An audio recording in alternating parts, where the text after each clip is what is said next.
I'm Akanksha Khatri, and I lead the work at the World Economic Forum on nature and biodiversity, which is focused more on putting out a business and economic case for safeguarding nature and catalyzing a public-private leadership so that we can halt biodiversity loss by 2030.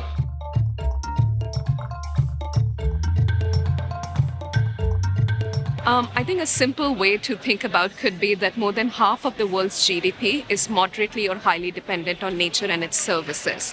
So it doesn't matter which industry sector you are in, every business has either an impact or dependency on nature. And that needs to be recognized in every organization's enterprise risk management. And we are seeing that shift happen increasingly. I think in the past, businesses have been focused a lot more on climate change, but are increasingly realizing that while climate change action is important, it's not sufficient. We need to be able to look at the planet as a whole and recognize the value of nature and its ecosystem services.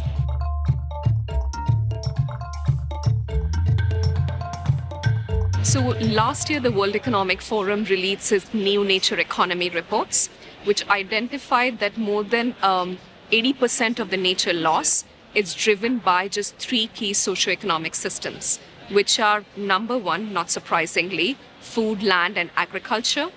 Second, infrastructure and the built environment. And third, extractives and energy. Let me just bring it to life a little bit for you.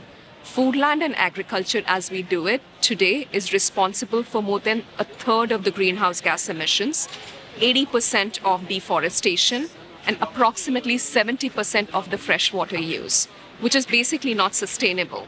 So we need to be able to move this entire socioeconomic system in a way that is nature positive, carbon neutral, but also equally importantly, socially equitable.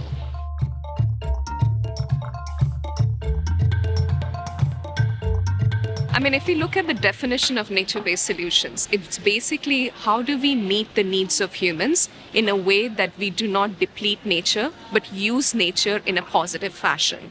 If we have to move towards a nature-positive economy, we cannot leave people behind. It cannot be good for some and not good for the others. Just as a basic stat, indigenous people are stewards of 80% of the world's biodiversity. So any solution which does not put them at the center is never going to work. Similarly, look at agriculture as an industry, or look at agriculture as a way of living. More than 40 to 50% of the world's employment, particularly in developing markets, is in agriculture. So if a transition does not put farmers at the heart of it, it is never going to work. And therefore, the World Economic Forum recently launched an initiative called the 100 Million Farmers, which looks at transitioning the farmers to a net zero, nature-positive sector by putting them at the very center and recognizing the incentives that they need.